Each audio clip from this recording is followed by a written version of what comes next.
Salam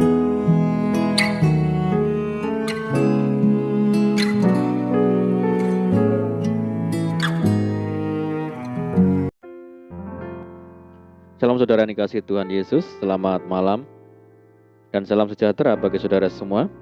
Saya menyapa bagi saudara yang ada di Indonesia, dari Sabang sampai Merauke, baik yang di kota maupun yang di desa, dan saudara yang ada di Malaysia, di Sabah, di Sarawak, di Kuala Lumpur, Kamboja, di Singapura, di Amerika, dan dimanapun saudara berada. Senang sekali kembali menjumpai saudara pada saat ini.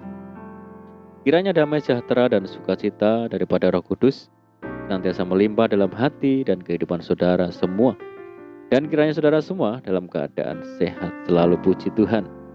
Selamat datang kembali di Pokok Anggur bersama saya Yosia Krispianto. Mari saudara, sebelum kita bersama-sama merenungkan firman Tuhan, mari kita satu dalam doa.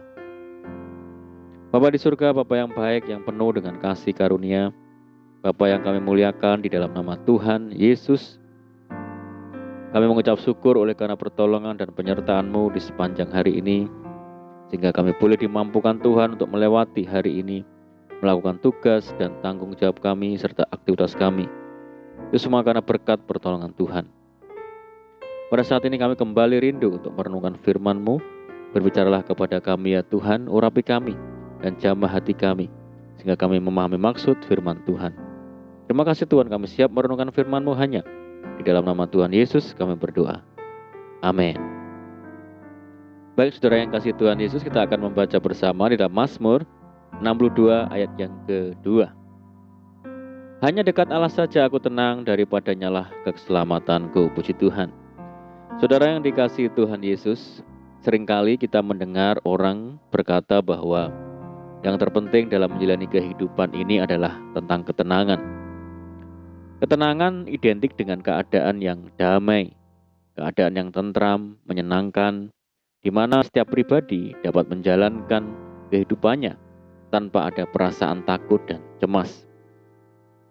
Namun, fakta menunjukkan bahwa banyak orang yang hidupnya akhir-akhir ini tidak tenang, saudara. Saudara, hidup di dalam ketidaktenangan, kacau, khawatir, cemas, panik, dan lain sebagainya adalah suatu hal yang sangat disukai oleh iblis. Sebab orang yang tidak tenang dalam hidupnya pasti akan mengalami kesulitan untuk berdoa dan fokus kepada Tuhan. Itulah sebabnya Rasul Petrus menasihati kita, karena itu kuasailah dirimu dan jadilah tenang, supaya kamu dapat berdoa. Doa yang lahir dari hati yang tenanglah yang dapat merasakan hadirat Tuhan, saudara. Semua orang di bawah kolong langit ini menginginkan hidup dalam ketenangan. Setiap suku, setiap kaum, bangsa, dan bahasa menghendaki agar hidup yang dijalani setiap hari ialah hidup di dalam ketenangan. Laki-laki, perempuan, tua, muda, besar, kecil, tanpa kecuali, semua punya hasrat dan keinginan yang sama, yaitu hidup di dalam ketenangan. Faktanya hidup tenang itu seakan sangat jauh, karena di mana-mana ada peperangan, ada bencana alam, ada kerusuhan, ada juga terorisme, ada juga pembunuhan, tindakan kriminal, ada juga perampokan, dan sebagainya, saudara. Semua situasi itu menyebabkan banyak orang kehilangan rasa tenang dalam hidupnya. Sebagai umat yang telah ditebus oleh Tuhan Yesus di atas kayu salib, tidak serta-merta membebaskan kita dari semua situasi dan kondisi seperti yang dipaparkan di atas. Kita juga ada dalam keadaan yang sukar saat ini, saudara. Kita diizinkan untuk mengalami kesukaran akhir-akhir ini, sehingga rasa tenang tidak dapat kita miliki. Lalu bagaimanakah kita akan menemukan ketenangan sejati dalam hidup kita, saudara? Yang pertama adalah hidup dekat dengan Tuhan setiap waktu. Banyak orang berpikir bahwa hidup tenang hanya akan mereka rasakan ketika mereka mempunyai uang yang banyak dan pangkat dan kedudukan yang tinggi. Namun faktanya banyak orang yang memiliki harta berlimpah dan kedudukan yang tinggi, tetapi hidupnya tidak tenang. Ternyata semuanya itu tidak dapat memberikan jaminan untuk memberikan ketenangan hidup. Alkitab berkata, hanya dekat Allah saja aku tenang, daripadanya lah keselamatanku. Mazmur ini mengungkapkan suatu kebenaran mendasar yang dengannya setiap orang percaya harus hidup. Mengapa dikatakan demikian? Melalui ayat ini pemazmur menegaskan bahwa orang yang tinggal dekat dengan Tuhan pasti akan mengalami ketenangan di dalam hidupnya. Puji Tuhan, saudara. Sebab Tuhan Yesus kita adalah sumber ketenangan sejati. Masalah boleh saja datang menerpa, namun kita percaya bahwa Tuhan Yesus kita tidak akan pernah membiarkan dan meninggalkan kita. Karena Dia sendiri telah berfirman, aku sekali-kali tidak akan membiarkan engkau, dan aku sekali-kali tidak akan meninggalkan engkau. Ketika kita hidup dekat dengan Tuhan, maka Roh Kudus yang akan mengingatkan kita akan janji-janji Tuhan kepada kita.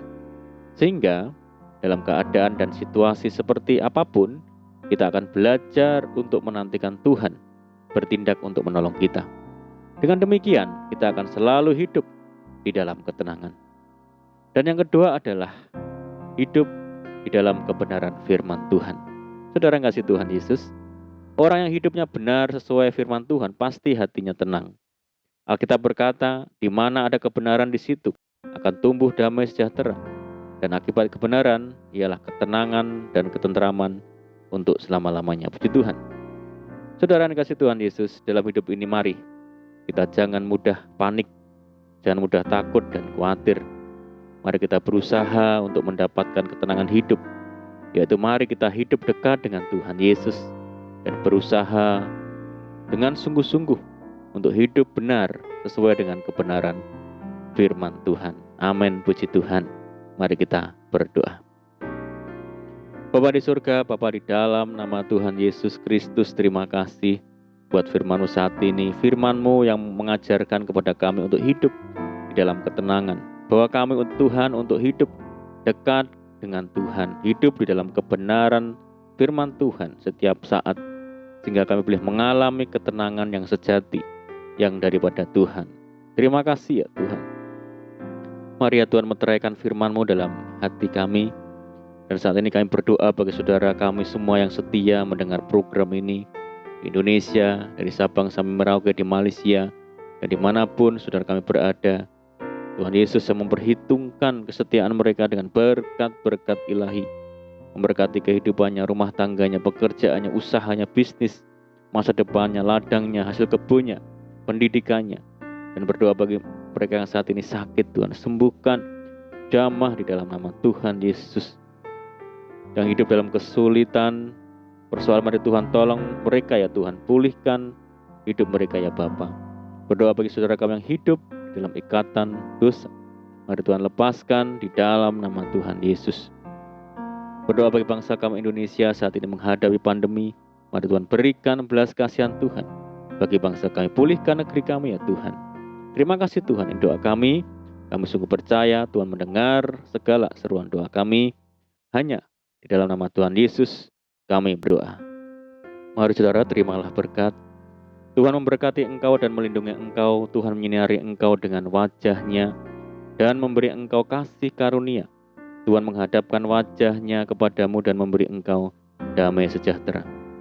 Kasih karunia Allah Bapa dan kasih Tuhan Yesus Kristus dan persekutuan Roh Kudus menyertai saudara saat ini sampai selama-lamanya. Amin. Puji Tuhan, saudara yang kasih Tuhan Yesus, kita sudah mendengarkan firman Tuhan dan saya percaya saudara semua diberkati. Mari kita tetap bersukacita di dalam Tuhan, tetap menaruh harap hanya kepada Tuhan Yesus. Sampai jumpa di renungan berikutnya. Saya ucapkan selamat malam. Tuhan Yesus memberkati. Haleluya.